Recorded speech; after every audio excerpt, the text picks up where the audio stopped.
Hey, y'all. It's your girl Snaps, and we are back during this Mindfulness Week to talk about a very important skill, which is called radical acceptance. Now, radical acceptance is a really key skill when trying to become a more mindful person.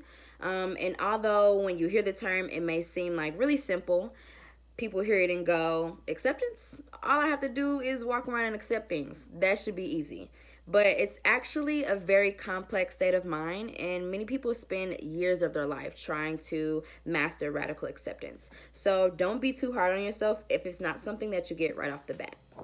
What does it mean to radically accept? So when I hear the word radical, I hear words like total, entire, absolute. And when I hear the word accept, I hear words like welcome, receive. So to radically accept means to accept or welcome the present moments and or a circumstance you're in with complete openness and non-judgment. Now, you don't have to like what's happening or what the situation is. And you definitely don't have to condone what's happening or going on. But what you do have to do with radical acceptance is gain an attitude of peaceful and positive acceptance and let go of any fighting feelings. So, when do we use radical acceptance?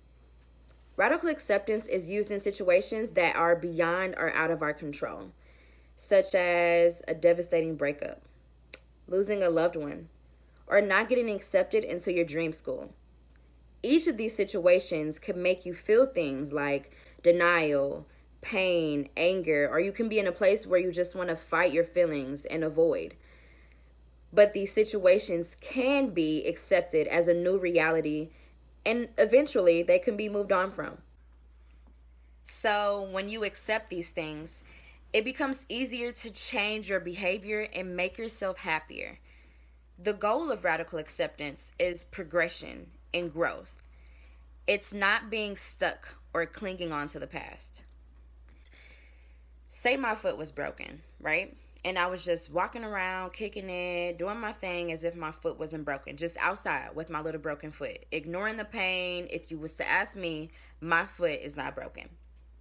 Now, I don't know about anyone else, but if I broke my foot, I would want to heal it and get better. Well, if I don't first radically accept that my foot is broken in its entirety, if I don't say, okay, my foot is broken, well, I'm not going to go bring myself to go to the doctor because I don't believe it's broken. I'm just going to go about with my broken foot, probably making it worse, fighting my reality. And the reality is that my foot is broken. And if I don't accept that, there's no way it could ever heal. So when we begin to accept things exactly for what they are, stop fighting our feelings, our brain kind of unfogs and we can see things a little bit more clearly so that we can make the decisions that we need to eventually move on. So, how can we radically accept? Well, for one, we can radically accept just about anything. We can radically accept things from our past that we're having a hard time letting go of, and we can radically accept things that are happening right now in the moment. And we can do that by observing and describing. So when you are feeling maybe in denial about something, observe that you are fighting something inside. Maybe when you are thinking those things like, it shouldn't be like this. Notice your emotions, describe them. We're not trying to change them. We're not trying to fight them. We're just trying to acknowledge that our feelings and emotions are there. Scan your body for tension. Sometimes I notice when I'm angry or upset, I clench my fists or my jaw gets really tight. When you practice acceptance with your body by unclenching your fist or your jaw and sitting in a position where you're sitting upright and your hands are open, you can make that openness travel up to your mind. Plan ahead.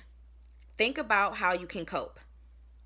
Now that you're in this state of maybe anger or denial or pain, what can you do about it to make yourself feel better or eventually get out of this state? And if you're still upset, make a pros and cons list to understand if your emotions are really worth the while. And maybe when you're in a state where you just can't calm down, don't forget to self-soothe. You can self soothe by doing things that are enjoyable to you. Or in my case, I have a self emergency survival kit. Inside this kit, I have all of my favorite things. When I'm feeling overcome with emotion, I can go to this box that I have underneath my bed that has my journal in it, that has my bees in it. Maybe I can't stop ruminating my brain and I have so much anxiety that I need to make bracelets. I have my favorite scent that I like to wave around my room. So there are so many things that we can include in a little self-help kit that will help us in times where we're overcome with emotion or we can't figure out just what we should do to calm down. So, for your share your work homework on Friday, I want everyone to create a self emergency survival kit.